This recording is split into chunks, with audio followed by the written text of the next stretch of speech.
Welcome to another episode of Inside Stuff with me, Martins Oloja. On Inside Stuff with me, Martins Oloja, this week, I would like to talk about a very significant subject. It is on justice at last for Abuja indigens. It's about justice for some people in Nigeria.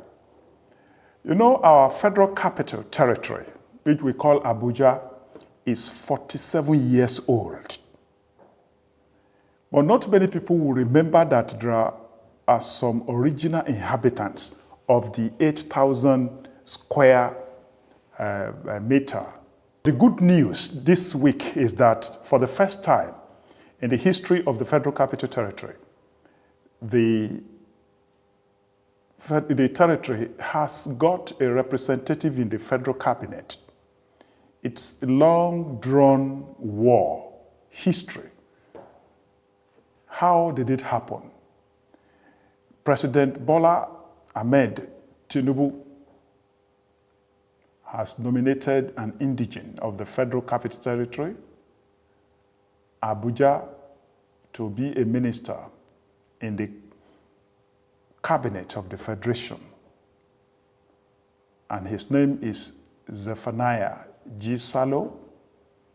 Is an original inhabitant of the Gbagi tribe in Abuja. There are original inhabitants of Abuja. They are there. They don't have any other state they can call their own. It's not so strange. Anyway, they did not just give them on a platter of gold. Some people fought for it. Actually, victory at last is a story for two Nigerians. One of them is the late Musa Baba Panya, who died on March 21st, 2023, at the age of 54.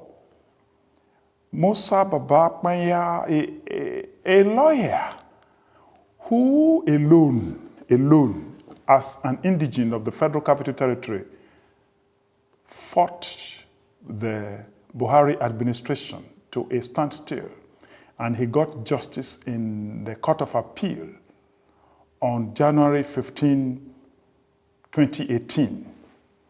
The Court of Appeal, in a declarative judgment, noted that Abuja should have a nominee to the federal cabinet. In other words, that an indigene of the Federal Capital Territory must be a member. This credit goes to two persons, Musa Baba Panya, who took the federal government to court, and the Inside Stuff. Inside Stuff has been fighting this matter. There have been so many commentaries, there have been so many articles on Inside Stuff.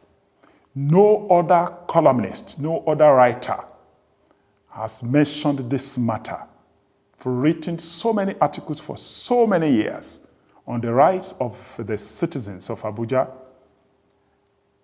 So, this is a reward for tenacity. And the credit really goes to the late Musa Baba Panya, who against all odds went to court instead of disrupting the peace of the Federal Capital Territory. So you can use the law as an instrument for social justice. I understand that his people did not like the idea that he was taking government to court, but he went alone.